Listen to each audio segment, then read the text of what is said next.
Welcome to the Flaming Veracity. I am Adat Odin. Most scientists do not believe in the existence of God. Is this really true? Well, I agree to an extent that some scientists do not believe in the existence of God. I mean, it's even obvious, even in our tertiary institutions, a certain scholar of mine, a certain friend of mine, I think tried to pose that to me, and in his attempt to want to convince me that there is no God, he posed the question and he asked me this question. He said, "Can you tell me about the origin of God?"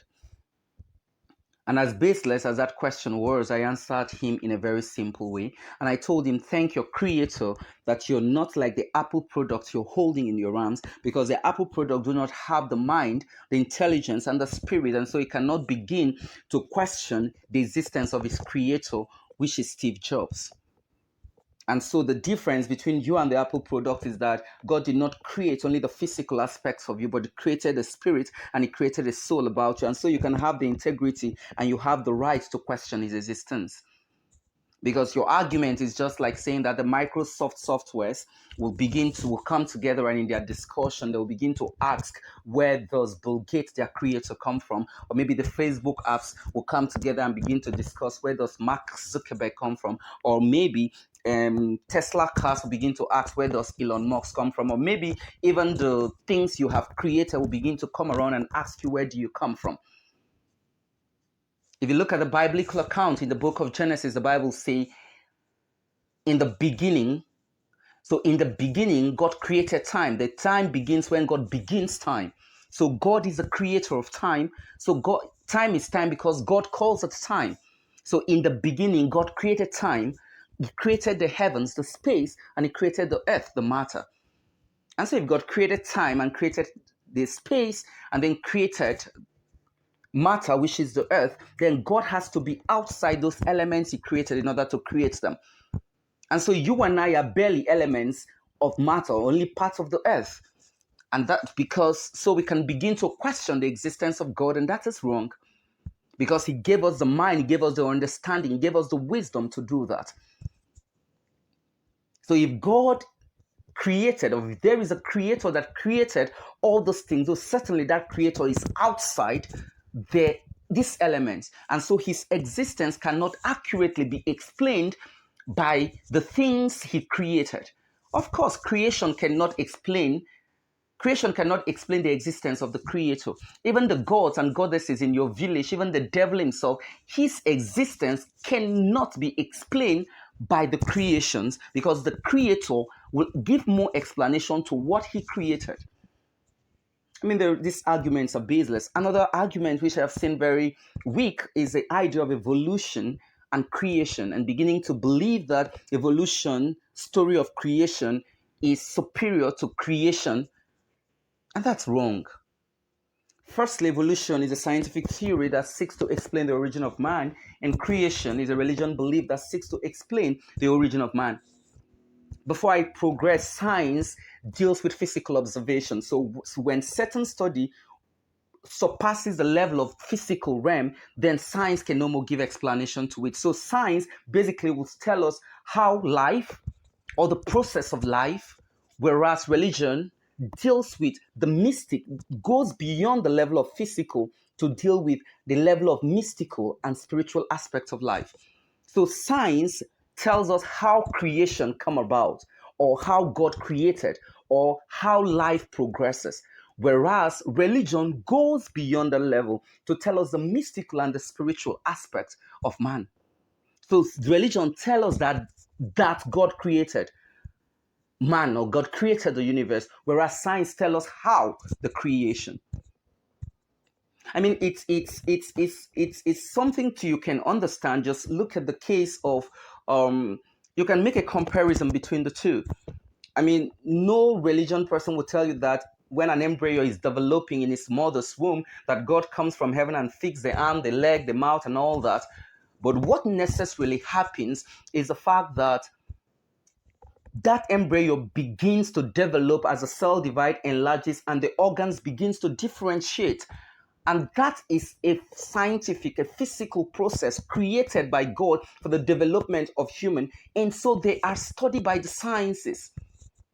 So if you want to begin to question beyond the level of physical, which is the body you carry, then you have to tell us about your spirit and how your mind thinks.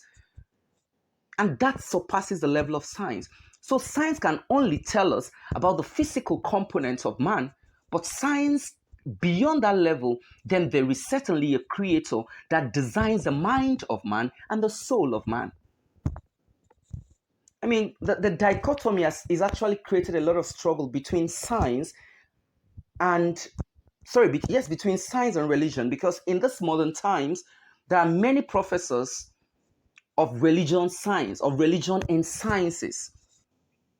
So it means that science and religion can coexist. And in fact, do you even know that if gravity was slightly greater than what it is, then the Earth, the planet, the stars, the galaxy will collapse into a ball?